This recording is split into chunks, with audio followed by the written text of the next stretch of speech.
karakter saya kan penusuran tahu dari dulu lah. Coba tunjukkan kepada saya, pengusaha siapa yang bisa main-main saya. Kalau itu ada, saya berhenti dari hari ini. Kalau ada pengusaha yang bisa mengatur saya untuk main-main dalam konteks untuk urusan uang, katakanlah begitu, tunjukkan kepada saya. Saya akan berhenti dari ruangan ini. Dan penusuran kan tahu kelakuan saya dari dulu, saya aktivis.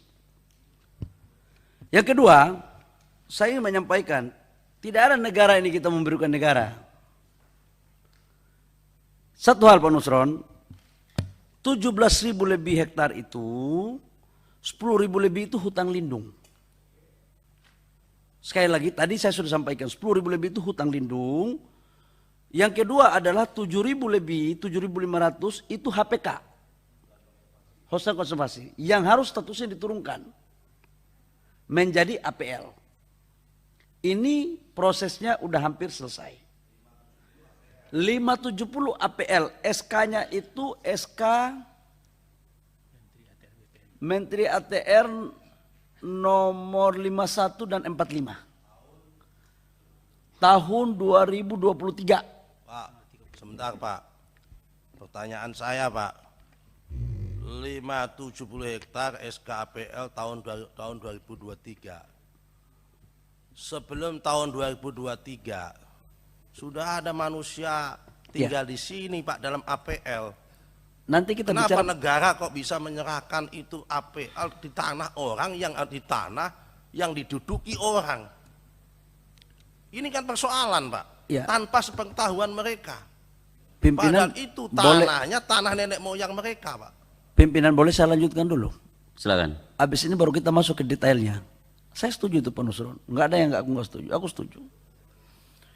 Yang kedua, menyangkut dengan, ini menyangkut status dulu ya Pak Nusron ya, bahwa ada plus minusnya kita atur. Yang kedua, saya pikir apa yang disampaikan oleh Pak Nusron tadi itu menjadi introspeksi untuk kita semua. Sangat bagus sekali, tapi ada beberapa catatan Pak Nusron. Yang pertama, kalau urusan BP Batam tentang apa yang di narasi terakhir nanti Pak BP Batam, karena saya sama sekali tidak ikut. Tetapi jangan sampai ada persepsi bahwa seolah-olah untuk investasi Rempang ini perlakuannya khusus dengan yang lain. Dari Kementerian Investasi enggak seperti itu. Kenapa? Karena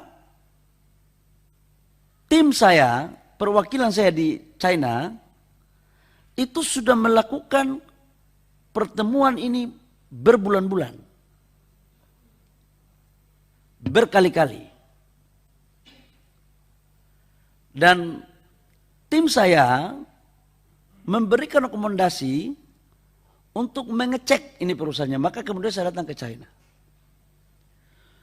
Ini sebenarnya adalah, Pak Nusron, mohon maaf, ini adalah sebenarnya hilirisasi tahap kedua setelah nikel untuk pasir kuarsa dan pasir silika. Ini yang kita bangun di sana.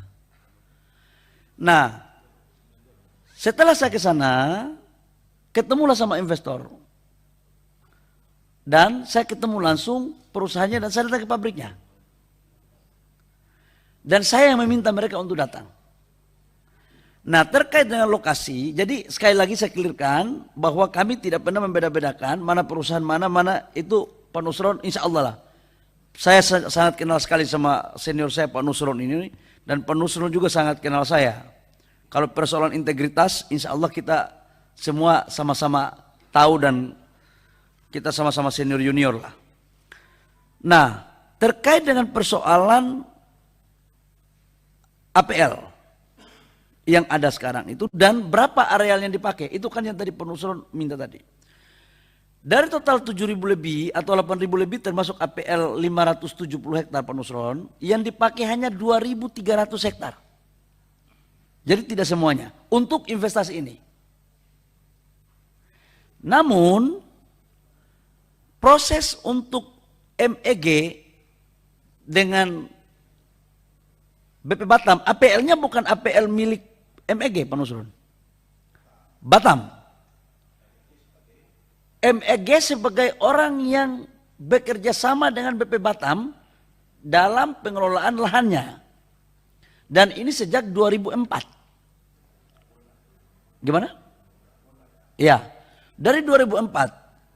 Yang waktu itu saya yakin Pak Nusron baru jadi anggota DPR waktu itu, periode pertama karena baru selesai ketua umum PMII, yang memang caranya Pak Nusron ini nggak kita heran, karena hanya dua yang berlatar belakang PMII sama HMI cuma Pak Nusron, yang lainnya pasti satu-satu dan keahliannya luar biasa sekali.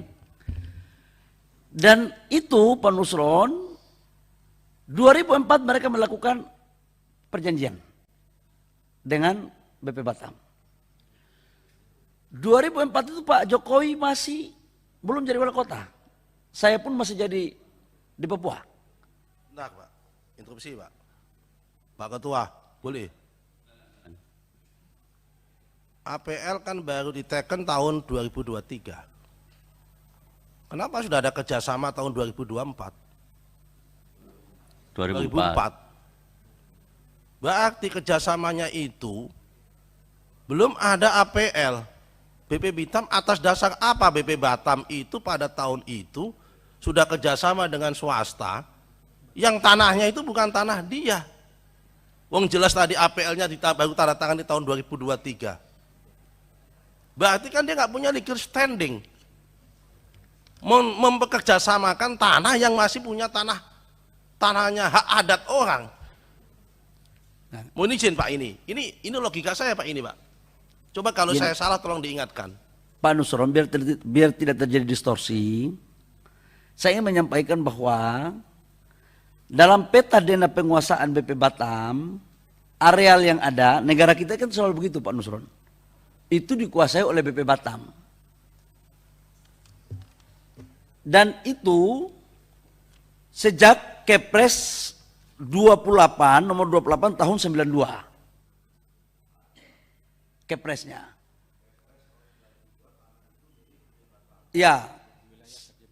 Wilayah kerja BP Batam 19 Juni tahun 1992. Nah, maksud saya begini, kalau kita mau mendalami asal usul musababnya, saran saya bikin forum khusus aja pimpinan. Supaya tidak kita bias, karena Pak Rudi ini pun kalau disuruh bawa berkas, saya yakin pasti banyak. Dan alangkah temanya hari ini kan kita bicara tentang kisruhnya BP Batam. Tapi kalau bicara sejarah BP Batam, saya pikir dengan BP Batam aja.